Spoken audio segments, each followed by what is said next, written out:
ایک روشن صبح تھی جب خیبر پختونخوا کے سرسبز وادیوں میں واقع پبی کے چھوٹے سے گاؤں کے ایک مکان سے آفتاب کی کرنیں پھوٹتی دکھائی دیتی ہیں۔ یہ وہ دن تھا جب تاریخ نے اپنے اوراق میں ایک عظیم رہنما کے نام کا اضافہ کیا۔ 13 جون 1899 کو سردار عبدالرب نشتر کی صورت میں ایک ایسا فرزند پیدا ہوا جس نے اپنی بصیرت، عزم اور بے لوث خدمت کے ذریعے نہ صرف اپنے علاقے بلکہ پوری امت اسلامیہ کی تقدیر بدل دی۔ بچپن ہی سے نشتر ایک غیر معمولی ذہانت اور بلند حوصلہ رکھنے والے شخص تھے۔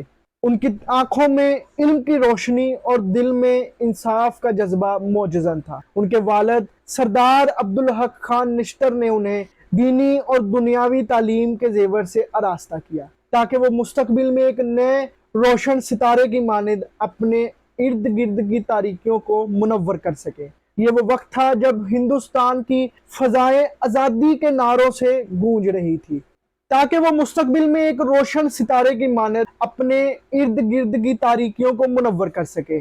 غلامی کی زنجیروں کو توڑنے کے لیے ہر شخص ایک نئے خواب کی تعبیر چاہتا تھا۔ ایسے میں عبدالرب نشتر نے اپنے دل میں ایک عہد کیا کہ وہ اپنی قوم کے لیے ایک آزاد اور خود مختار ریاست کے قیام کی جد و جہد کریں گے۔ میں ہوں بلال صفدر، آپ دیکھ رہے ہیں گریٹ پرسنالٹیز۔ یہ خواب تھا پاکستان کا ایک ایسے ریاست کا جہاں مسلمان اپنی عظیم اور ثقافتی اقتدار کے آزادانہ زندگی بسر کر سکے۔ سردار عبدالرب نشتر کی پیدائش 13 جون 1899 کو پبی ضلع نوشہرہ خیبر پختونخوا میں ہوئی۔ ان کا تعلق ایک پشتون خاندان سے تھا اور ان کے والد سردار عبدالحق خان ایک معزز اور تعلیم یافتہ شخصیت تھے جو علاقے میں اپنی دیانتداری اور سماجی خدمات کے لیے مشہور تھے۔ عبدالرب نشتر کا خاندان دینی اور تعلیمی اقدار کو بہت اہمیت دیتا تھا۔ ان کی پرورش ایک مذہبی اور علمی ماحول میں ہوئی جس نے ان کی شخصیت سازی میں اہم کردار ادا کیا۔ ان کے والد نے ان کی تعلیم پر خصوصی توجہ دی تاکہ وہ مستقبل میں اپنی قوم کے لیے کچھ کر سکے۔ نشتر نے اپنی ابتدائی تعلیم اپنے آبائی گاؤں میں حاصل کی جہاں انہوں نے بنیادی دینی اور دنیاوی تعلیم حاصل کی۔ ان کے والد نے ان کے لیے ایک بہترین تعلیمی ماحول فراہم کیا جس میں دینی تعلیم کے ساتھ ساتھ دنیاوی علوم پر بھی زور دیا جاتا۔ ابتدائی تعلیم مکمل کرنے کے بعد سردار عبدالرب نشتر نے اعلیٰ تعلیم کے لیے علی گڑھ مسلم یونیورسٹی کا رخ کیا۔ یہ یونیورسٹی اس وقت مسلم طلباء کے لیے ایک اہم تعلیمی ادارہ تھی جہاں سے تحریک آزادی کے بہت سے رہنماؤں نے تعلیم حاصل کی۔ یہاں انہوں نے بی اے کی ڈگری حاصل کی۔ علی گڑھ میں تعلیم کے دوران وہ آل انڈیا مسلم لیگ کی سرگرمیوں میں دلچسپی لینے لگے اور جلد ہی مسلم لیگ کے پلیٹ فارم سے سیاسی سرگرمیوں میں شامل ہو گئے۔ بی اے کی ڈگری حاصل کرنے کے بعد عبدالرب نشتر نے قانون کی تعلیم حاصل کرنے کا فیصلہ کیا۔ اس مقصد کے لیے وہ لاہور چلے گئے جہاں انہوں نے لاہور کے مشہور تعلیمی ادارے اسلامیہ کالج سے LLB کی ڈگری حاصل کی۔ قانون کی تعلیم نے ان کی شخصیت میں ایک مضبوط قانونی شعور اور انصاف کی حمایت کی چیزیں مضبوط کی۔ تعلیم کے دوران ہی سردار عبدالرب نشتر نے سیاسی شعور حاصل کیا اور آل انڈیا مسلم لیگ میں شامل ہو گئے۔ انہوں نے مسلمانوں کے حقوق کی آواز بلند کی اور نوجوانوں کو تحریک آزادی میں شامل ہونے کی ترغیب دی۔ ان کی قیادت کی صلاحیتیں اور مسلمانوں کے حقوق کے لیے ان کی انتھک محنت نے انہیں قائد اعظم محمد علی جناح کے قریبی ساتھیوں میں شامل کر دیا۔ عبدالرب نشتر نے اپنی عملی زندگی کا آغاز وکالت سے کیا۔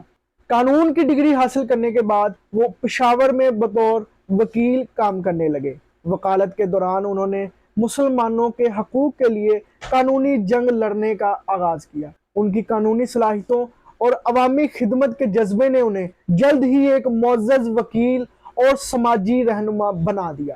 سردار عبدالرب نشتر کی سیاسی زندگی کا آغاز 1930 کی دہائی میں ہوا جب وہ آل انڈیا مسلم لیگ میں شامل ہوئے۔ ان کی قیادت اور انتظامی صلاحیتوں نے انہیں مسلم لیگ کے اندر ایک خاص مقام دلایا۔ 1940 کی دہائی کے اوائل میں مسلم لیگ کے صوبائی صدر بنے اور خیبر پختونخوا میں مسلمانوں کی نمائندگی کرتے ہوئے تحریک آزادی میں بھرپور کردار ادا کیا۔ تحریک پاکستان کے دوران سردار عبدالرب نشتر کا کردار انتہائی اہم رہا۔ وہ قائد اعظم محمد علی جناح کے قریبی ساتھیوں میں شمار ہوتے تھے اور ان کی رہنمائی مختلف سیاسی مہمات میں حصہ لیتے۔ 1940 میں منظور ہونے والی قرارداد لاہور کی بھرپور حمایت کی اور اس کے حق میں مختلف عوامی جلسوں میں تقاریر کی۔ ان کی تقاریر میں مسلمانوں کے لیے علیحدہ ریاست کے مطالبے کو زور دیا گیا۔ 1946 کے انتخابات میں سردار عبدالرب نشتر نے خیبر پختونخوا کے علاقے سے مسلم لیگ کی نمائندگی کرتے ہوئے انتخاب لڑا اور کامیابی حاصل کی۔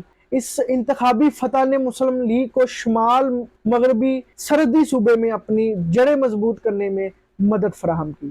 سردار عبدالرب نشتر کو قائد اعظم محمد علی جناح نے مسلم لیگ کی ورکنگ کمیٹی میں شامل کیا، جہاں وہ اہم فیصلوں میں شریک رہے۔ وہ قائد اعظم کے قریب ترین مشیروں میں سے ایک تھے اور انہیں مختلف مواقع پر اہم ذمہ داریاں سونپی گئی۔ نشتر ایک ترقی پسند مسلمان رہنما تھے جو تعلیم، صحت اور سماجی اصلاحات کے لیے کام کرتے۔ وہ خیبر پختونخوا میں مسلمانوں کی تعلیم بہتری کے لیے مختلف اقدامات کی حمایت کرتے رہے۔ قیام پاکستان کے بعد عبدالرب نشتر کو پاکستان کے پہلے وزیر مواصلات مقرر کیا گیا۔ انہوں نے ملک کے بنیادی ڈھانچے کی ترقی میں اہم کردار ادا کیا۔ بعد میں وہ 1949 سے 1951 تک پنجاب کے گورنر بھی رہے۔ ان کے دور حکومت میں صوبے میں مختلف اصلاحات متعارف ہوئی اور امن و امان کو برقرار رکھنے میں کامیابی حاصل کی۔ سردار عبدالرب نشتر کی وفات کا منظر ایک غمگین اور سوگوار لمحہ تھا، جو ان کی زندگی کے بھرپور اور بامقصد سفر کا آخری باب تھا۔ وہ ایک طویل عرصہ بیماری میں مبتلا رہے۔ 14 فروری 1958 کو کراچی کے ہسپتال میں ایک عظیم رہنما کی زندگی کی شام ہو رہی تھی۔ یہ وہی عبدالرب نشتر تھے جن کی آواز کبھی تحریک آزادی کے میدانوں میں گونجتی، جن کی بصیرت نے لاکھوں دلوں کے چراغ روشن کیے اور جن کی قیادت نے پاکستان کو اس کی منزل تک پہنچایا۔ اب وہ اپنی زندگی کے آخری لمحات گزار رہے تھے۔ ہسپتال کے کمرے میں خاموشی چھائی ہوئی تھی۔ ان کی دیواریں بھی شاید اس لمحے کے بوجھ کو محسوس کر رہی تھی۔ قریبی رفقا، دوست اور خاندان کے افراد ان کے بستر کے ارد گرد موجود۔ ہر کوئی دل ہی دل میں دعا کر رہا تھا کہ شاید کوئی معجزہ ہو جائے، شاید وہ ایک بار پھر اپنی مسکراہٹ سے سب کے دلوں کو بہلا سکے۔ لیکن تقدیر کو کچھ اور ہی منظور تھا۔ نشتر کی آنکھوں میں اب بھی وہی چمک تھی جو ایک خواب دیکھنے والے کی آنکھوں میں ہوتی۔ ان کی زندگی کی کہانی کا ہر لمحہ، ہر جدوجہد، ہر کامیابی اور ہر قربانی ان کے ذہن میں گردش کر رہی تھی۔ وہ جانتے تھے کہ ان کا وقت قریب ہے، لیکن ان کے دل میں کوئی پچھتاوا نہیں تھا۔ وہ مطمئن تھے کہ انہوں نے اپنی زندگی کو ایک مقصد کے لیے وقف کیا، ایک ایسی ریاست کے قیام کے لیے جہاں انصاف، امن اور محبت کی حکمرانی ہو۔ کمرے میں موجود لوگوں کے دلوں پر ایک عجیب سی اداسی چھائی ہوئی تھی، وقت جیسے تھم گیا ہو۔ آخرکار سردار عبدالرب نشتر نے ایک آخری گہری سانس لی اور اپنی آنکھیں ہمیشہ کے لیے موند لی۔ ان کے لبوں پر ایک خاموش دعا اور دل میں اپنے وطن کے لیے محبت کا احساس تھا۔ نشتر کی وفات کے ساتھ ہی پاکستان ایک عظیم رہنما سے محروم ہو گیا۔ ان کی موت کی خبر سن کر پورے ملک میں غم کی لہر دوڑ گئی۔ ہر شخص یہ محسوس کر رہا تھا کہ جیسے انہوں نے اپنے خاندان کے ایک فرد کو کھو دیا ہو۔ ان کی یاد میں آنکھیں اشکبار تھی اور اس بات کی گواہی دیتی کہ حقیقی رہنما وہ ہوتا ہے جو اپنے لوگوں کی خدمت کے لیے اپنی زندگی کو وقف کر دے اور جو موت کے بعد بھی لوگوں کے دلوں میں زندہ رہے۔ جنازے کے شرکا میں قائدین، سیاستدان، مختلف شعبہ زندگی سے تعلق رکھنے والے افراد اور عوام کی بڑی تعداد شامل تھی۔ نماز جنازہ ایک وسیع میدان میں ادا کی گئی جہاں ہزاروں افراد نے شرکت کی۔ فضا میں اللہ اکبر کی صدا گونجی اور ہر دل سے دعا نکلی کہ اللہ تعالیٰ سردار عبدالرب نشتر کی مغفرت فرمائے اور انہیں جنت الفردوس میں اعلیٰ مقام عطا کرے۔ نماز جنازہ کے بعد سردار عبدالرب نشتر کو کراچی کے مشہور قبرستان مزار قائد کے قریب احتراماً سپرد کیا گیا۔ ان کی قبر کو پاکستانی پرچم سے ڈھانپا گیا اور ان کی خدمات کے اعتراف میں قومی ترانہ بھی گایا گیا۔ قبر پر پھولوں کے ڈھیر لگا دیے اور ان کے چاہنے والوں نے ان کی فاتحہ خواندن میں مصروف ہو گئے۔ سردار عبدالرب نشتر کی تدفین کے بعد ان کی قبر ایک زیارت گاہ بن گئی، جہاں لوگ ان کی یاد میں اور آتے اور دعا کرتے۔ ان کا نام ہمیشہ کے لیے ان کے دلوں میں زندہ رہا، جنہوں نے ان کی قیادت میں ایک آزاد ملک کی خواب کو حقیقت میں بدلتے دیکھا۔ ان کی موت کے بعد بھی ان کی روشن زندگی لوگوں کے دلوں میں زندہ رہی اور ان کی خدمات کو ہمیشہ یاد رکھا گیا۔ ناظرین، اگر آپ کو یہ ویڈیو پسند آئی ہے تو لائک اور سبسکرائب ضرور کریں۔ دیکھتے رہیے گریٹ پرسنالٹیز۔ اللہ حافظ۔